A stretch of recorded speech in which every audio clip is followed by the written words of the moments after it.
How do you assess the job of Mike Groh and Carson Walch, and do you expect them to be on your staff next year? What's up, Eagles Nation? What's going on, NFL world? How you doing, division rivals? This is Steven Hyder with Gate City Sports Channel, the sports channel where the cerebral NFL fan comes for about 10 minutes of daily content.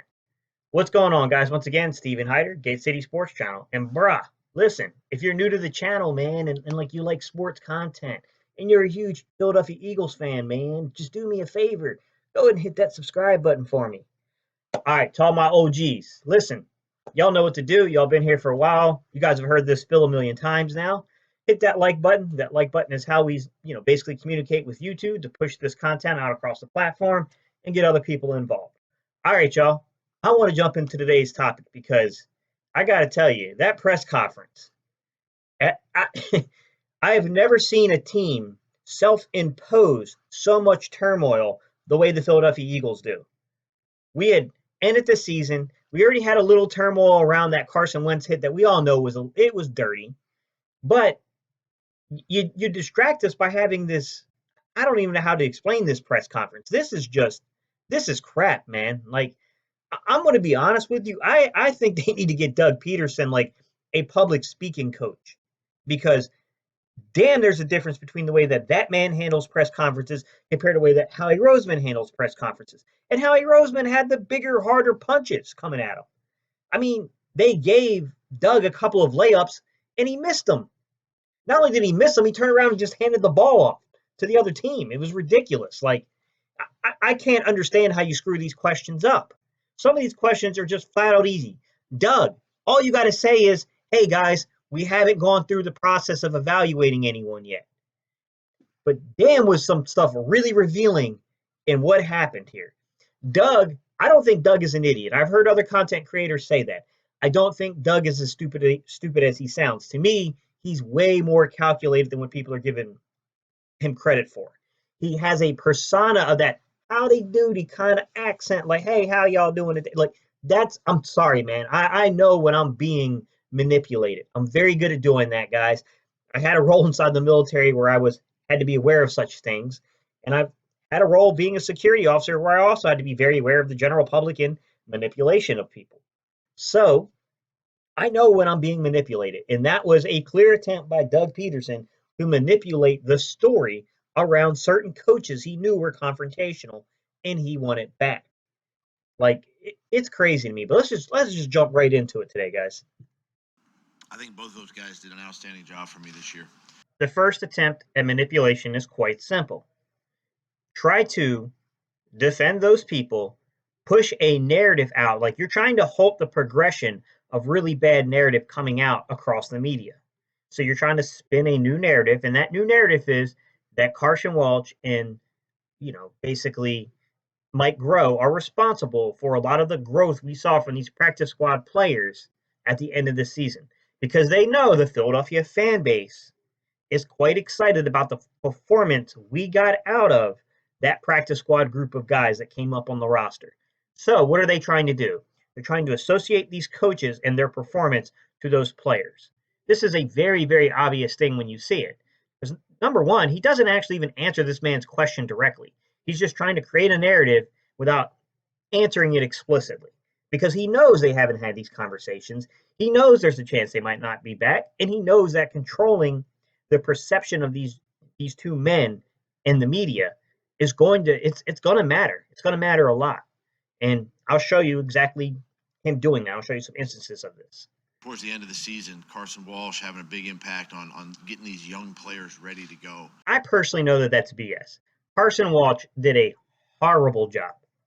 We've all seen breakdowns from myself. We've seen breakdowns from Baldy. We've seen breakdowns from Orlovsky. We've seen breakdowns from damn near every NFL analyst. Go on there and show you how bad of a job the Eagles wide receiver coach was doing coaching these kids up. There's also the stalling and the lack of development in J.J. Arcega-Whiteside when everyone else across the league was basically making all these, steps and bounds towards having major production for their teams. And it doesn't make sense. This kid came out of David Shaw's system, which is a pro-ready system. This kid had a lot of productivity in college. Like, there's no excuse for what happened there with this kid. Make matters worse, We know that he did such a shitty job because then we ended up having to have Mike Groh go over there and start coaching them back up again. Doug Peterson himself had to go over to the wide receiver group. And oh, by the way, the real narrative is that when these practice squad players came up, the actual person went over there and showed them where to be, how to get to the route progressions correctly and all that. It was not Carson Welch. It was none other than Josh McCown. So this is manipulation. He knows that he likes these guys. He's doing what Doug does. Doug likes to try to protect his guys. But this is manipulation. He's trying to manipulate the story, and it's quite obvious when you see it. There was a lot of things we faced offensively, as you know, through adversity, through injury. Once again, you can see this is manipulation of story. He's doing everything he can, by the way, not to answer this man's question directly, but to spin a new narrative. Oh, okay, we had all these young practice squad players. You guys like that story. Let me tie these two men to that story. Oh, you guys like the way that this team showed adversity and came together as a locker room and fought through all these injuries and was able to go and defend our home turf against Dallas to win this division. So let me try to tie these two men to that narrative as well about injuries and adversity and all that. I mean, it's quite obvious what's going on here. Like, this is such an obvious case of media manipulation. Game plans that Mike and I and the offensive staff put together. I love this because number one, there's no mention of the defense. I'm going to get into that in a minute because there's something lurking behind the scene, guys. Number two, it's just quite obvious what he's doing. Like, he's trying to associate Mike Groh and his offensive staff to how the Eagles kept readapting their identity. Like, hey, man, this guy did a lot of, good helping me design the playbook. What was the main criticism you kept hearing from guys like me who really understand film, really understand like how to build a playbook and like understand how to break down route tree progressions, how to break down the progression of the quarterback within those different plays? We kept saying, what the hell does Mike Groh do? Like, I was confused. I had no clue what he did. Now you see Doug trying to tie it in and say like, oh, no, part of his job duties was helping me redesign this playbook when we lost all these players and we had to switch our offensive identity around. I mean, the Eagles went through about 3 different offensive identities this season, from a vertical team, right? From a vertical team into a 12-man based running attack you with Jordan Howard to a quick timing and rhythm. Carson Wentz led, having power devolved to Carson Wentz making calls at the line of scrimmage kind of offense. Like, they went through 3 separate types of identities here. And he's trying to push that narrative that, look, Mike Groh is essential in this happening. Man, I don't buy it. I think it's complete and utter BS. I don't think Mike Groh did as bad as a job as some people want to think. I still think that it was the right move to let him go. I'm not happy with the way that things were done. My thing is that yes, I thought Groh had to go and I thought Carson Welch had to go. And I think you can make a legitimate argument that maybe a guy like, what's his name, our quarterback coach Taylor. I thought maybe Press Taylor would make a better coordinator than he makes as a position coach just because he's young and brilliant. But I don't think that he's a guy that can lead, a particular position group. I mean, your position coaches don't get as much attention as they should, but those are the guys that, those people are dealing with on a daily basis. So you kind of have to control the room. You got to control the position. Do you think that they'd be running over Deuce Staley like they did Press Taylor, some of these quarterbacks? I mean, let's be real. These running backs aren't even, or I'm sorry, these quarterbacks aren't even leaving the field and going and talking to Press Taylor. Like, McCown is talking to Wentz. Like, I don't know how to explain it, guys, other than to say that there is some trickery going on here. Hey, Howie. Jim Schwartz is interviewing in Detroit today. Okay. Earlier on, and I'm going to get to that clip, Doug Peterson says something he should have never said, which is he says, like, yeah, these guys are coming back. Yeah, like, Carson Walch will be back. Mike Groh's going to be back. Should have never said that. This is where the absolute falling apart of this press conference takes place, right here over the issue of Jim Schwartz. And I'm going to get into a whole lot of why this is going on, guys, because there is some serious crap behind the scenes between Schwartz and between Peterson. And it stems all the way back from when Schwartz was, wasn't picked by Peterson. He was, I thought it was a good move that the organization went out and got a guy that had been a former head coach and has a dominant personality to carry more of a lackadaisical guy like Peterson. But then behind the scenes, some crazy shit started to happen, guys. There was a power struggle. And Howie messed this up because he passed this question off. He passed this question off to Doug, and this is not a question for Doug. He doesn't understand what the question is. He's not asking. He wasn't really asking him like, is Doug or is Doug going to retain him on the coaching staff? That's not what he's asking. What he was asking Howie Roseman is Schwartz is interviewing. So if Schwartz doesn't get the head coaching position, and he meant to say Cleveland, but and is instead offered another position, would the organization block him from accepting that position? Because the Eagles have done this before. They did this before with their former quarterback coach. He was offered another position, and Jeffrey Lurie blocked it. He said, "Hell no, it's not happening." So it's not far-fetched to ask that question to Howie Roseman. That's not a Doug Peterson question. But boy, oh boy, does it all come apart as they pass this over. If he were to get an offer to go there in a non-head coaching capacity. Did you guys catch it that time? I'll admit, the very first time I heard this interview, I didn't catch that part. He said if he were to get an offer to go there in a non-head coaching capacity, what he's alluding to is, hey, would you guys would the front office block Jim Schwartz being able to leave in a position that is not a head coach? That's what he's getting to. This is not a Doug Peterson question. It's just not. This is completely a Howie Roseman and Jeffrey Lurie question. Are you going to block this man from taking any other position outside of head coach? And by the way, it's not outside of the realm of possibility that Cleveland might do this. And there must be some kind of rumor behind the scene. It doesn't mean that it's validated or true, but behind the scenes in the NFL, there's clearly a rumor that something's going on with Schwartz here in Cleveland. So it's a little crazy, but I'm going to finish this one off. How would you treat that? If it's, Coach would be best served talking about his coaching staff. This exchange is 100% on Howie Roseman. He passed the buck on the wrong question. No, that's not a coach. That's not a question for the coach. That's a question for the general manager. He's talking about the fact that Jim Schwartz still has a year left on his contract. We know he's currently interviewing for Cleveland. We know you guys wouldn't block him for taking a head coaching job. But if Cleveland tries to make him a special assistant to the head coach or a defensive coordinator with in additional roles like an assistant coach or whatever, head coach, you guys get what we're saying here. Like, come on. He's asking you a pretty straightforward question, Howie. And you dump this on Peterson's lap, and it's quite obvious he has no clue where to go with this question. And man, he just makes shit real awkward real fast and turns this whole damn thing into a fiasco now. He'll be on a plane back here at some point after the interview. I don't know if you can kind of hear that soft voice in the background that's asking Doug a question. To me, that sounds like Dave Sangaro from NBC Sports Philadelphia, the guy from the Eagle Eye podcast, not Eagle Eye in the Sky, but just Eagle Eye podcast. He asked him, like, is Doug coming back? Well, the thing is that wasn't the question asked to Doug. It wasn't the question asked to Howie. Howie blew this. This was on Howie. Doug gets up there and he's like, we wish our coaches the best during interviews. This happened with Frank Reich. This happened with other guys. We think he's done a good job here in Philadelphia, blah, blah, blah, blah, blah. And then Dave asked him straightforward, like, is he coming back? Then Doug gives this really strange response. Well, his flight gets back, like making it sound like he's going to pack his shit up and leave, which already begins like a really awkward sequence because then it's like, what are you saying exactly? And then it just gets worse. If he doesn't get a job. Oh, yeah.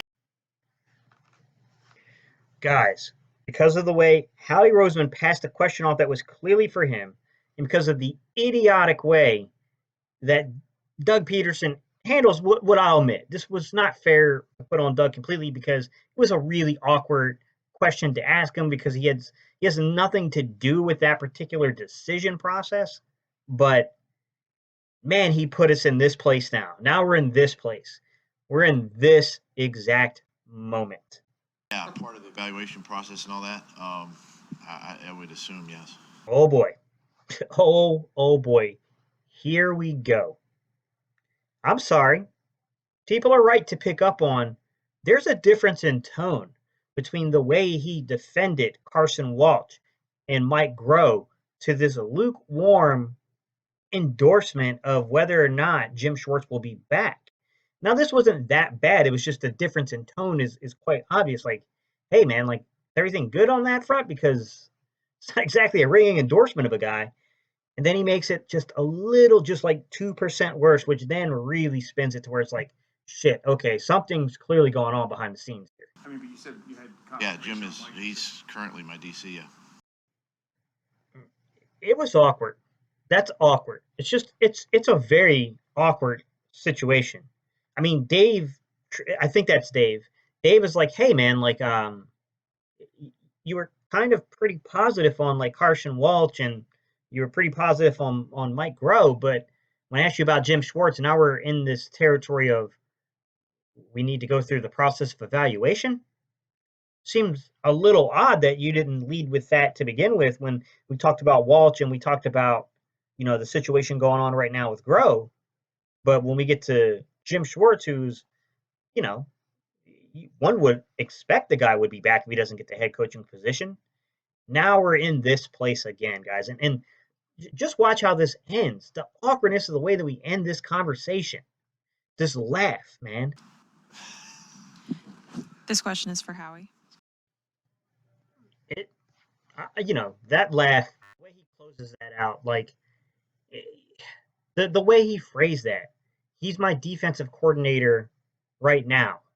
Like, why would you say it like that? Doug, what the hell are you doing? Like, I'm sorry, but words have meaning, even if they're not intentional. Like, there's meaning behind what you say. And you can't be pissed off at the rest of the room for picking up on that. Like, something's going on, dude. We're not dumb. We can sense this.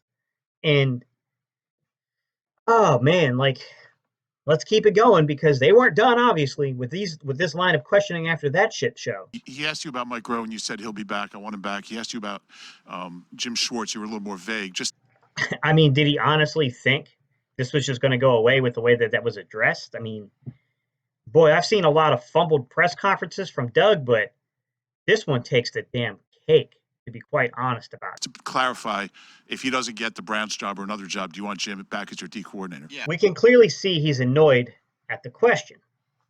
But Doug, you put yourself in this situation by the way you handled it. It's not an unreasonable question to ask you at this point. I'm with all my staff guys. I mean, I'm in that process right now of evaluating, and You have to lead with that, man. You can't try to circle back around to that explanation. It's just you can't do that. Like you revealed way too much because of the way you handled this particular press conference.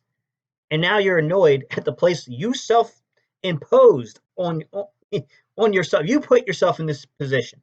You put yourself here by the way you answered this question. as I evaluate and look, I mean, we're only 3 days removed from the season, so Guys, I could honestly accept this answer if not even 24 hours later, the very people you said were protected and would be back the following year weren't then fired. What the hell changed in that span of time? Come on, man. We're only 3 days removed. I'm still evaluating. So what the hell happened from the time of this? Come on, man. This is so damn obvious from the outside what's going on. Okay? This is clearly the next day you had a meeting with Jeffrey Lurie, and Roseman and Lurie clearly told you, I'm sorry, Doug, but you got to let those two guys go. You got to let them go. The public image of these guys doesn't look good. And I do feel for you because as a coach, you should not be told who you can and cannot have on your staff. If that's the attitude the organization is going to take with you, then it's time to part ways because it's just not going to be a healthy relationship.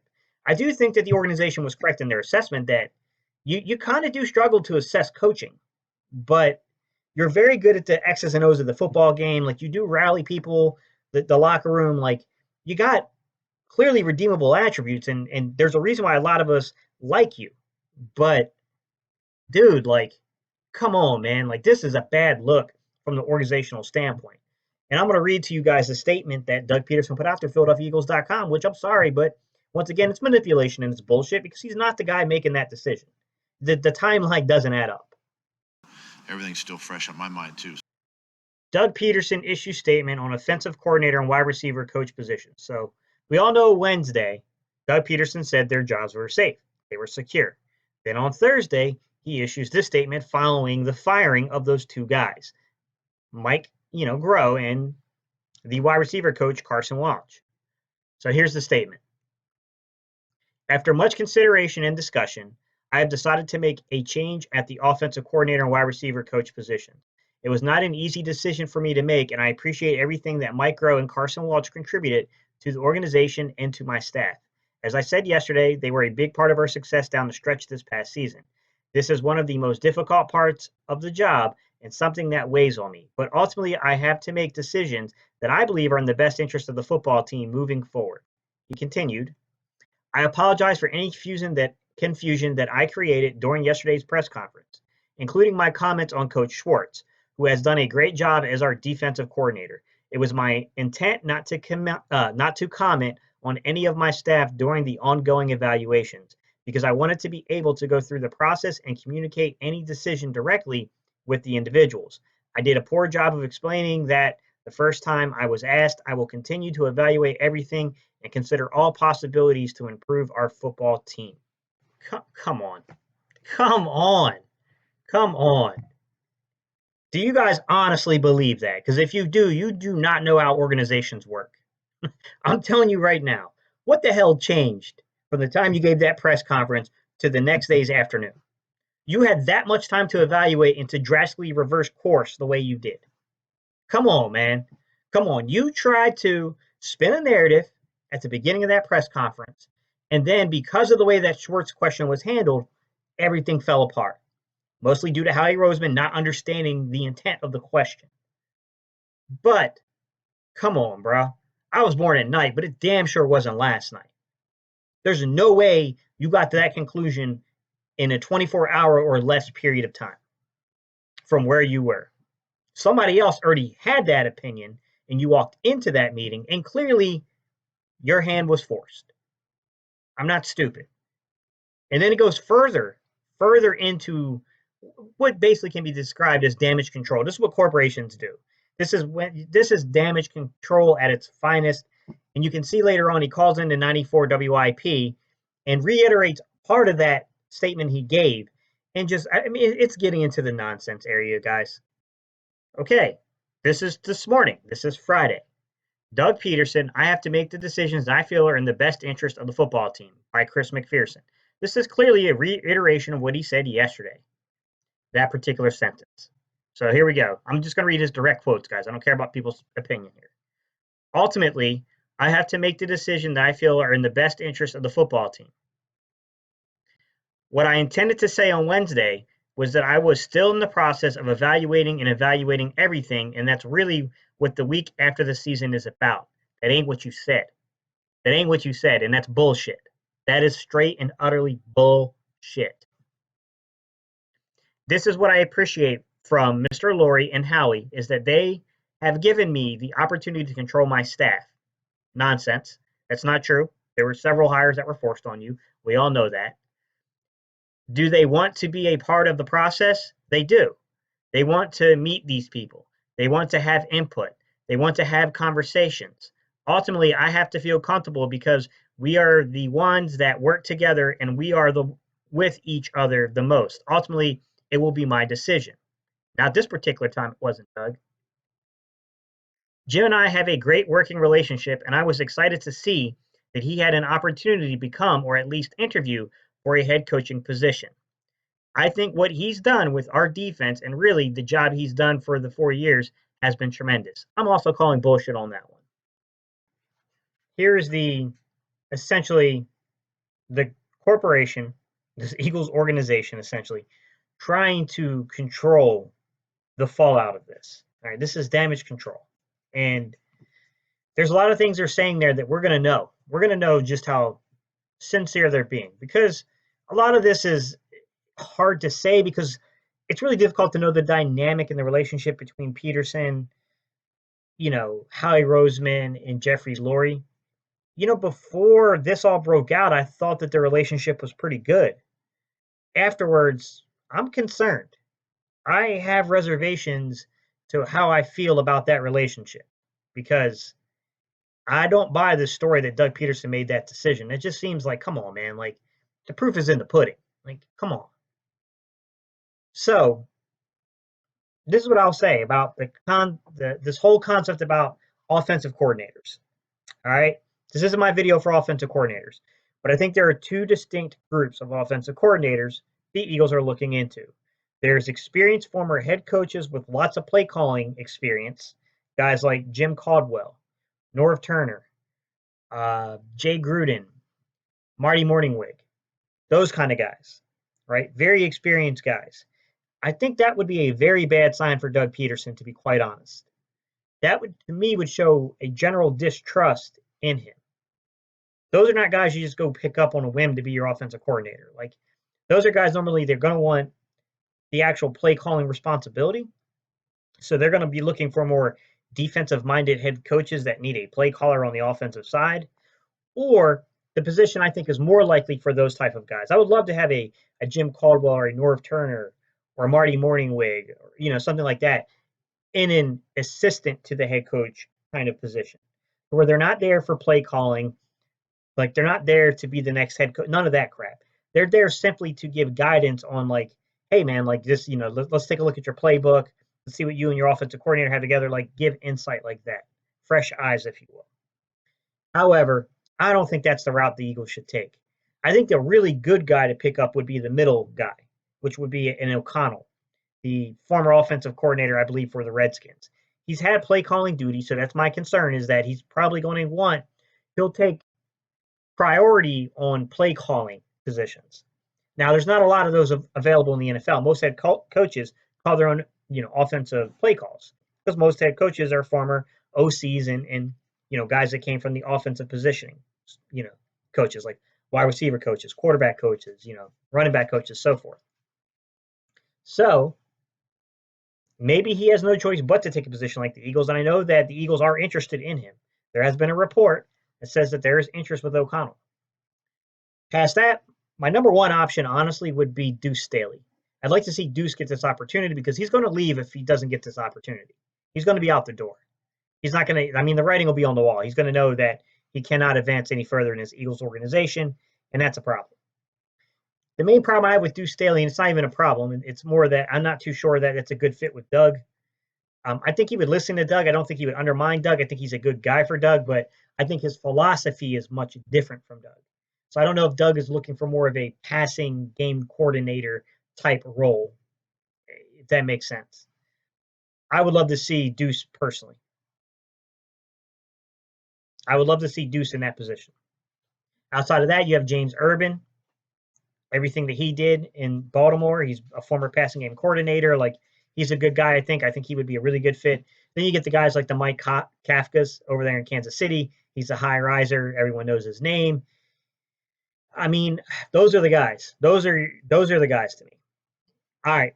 Y'all let me know your thoughts. What do you guys think about offensive coordinator? I know there's a big wave right now with Jim Caldwell. Like I said, I don't think Caldwell is a good fit as the OC. I think that really undermines Doug. But I do think Caldwell will be an exceptional fit as the assistant to the head coach. Not with any play calling or positional responsibilities. He's simply there for the administrative part to help Doug along. You guys let me know your thoughts. Let me know how you think, these fits would work for OC. Like I said, my number one would be Doug. I'm sorry, my number one would be Doug. Wow. My number one would be Deuce. My number two would probably be James. I'd probably go with James Urban. My number three would probably be O'Connell. Then my number four would probably be Mike Kafka. Personally, it's the way I would prioritize this. But like, I wouldn't be upset with a lot of the names I'm hearing. A lot of the names I'm hearing are respectable coaches.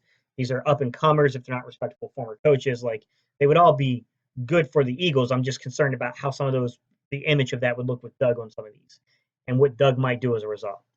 All right, y'all. I'm about to get up out of here, man. Y'all know what time it is, man. Like, comment, and subscribe. And oh yeah, how do we do things when we close out videos? Here we go. EADLES. Guys, I apologize for the length of this video, but this was a big topic in my defense.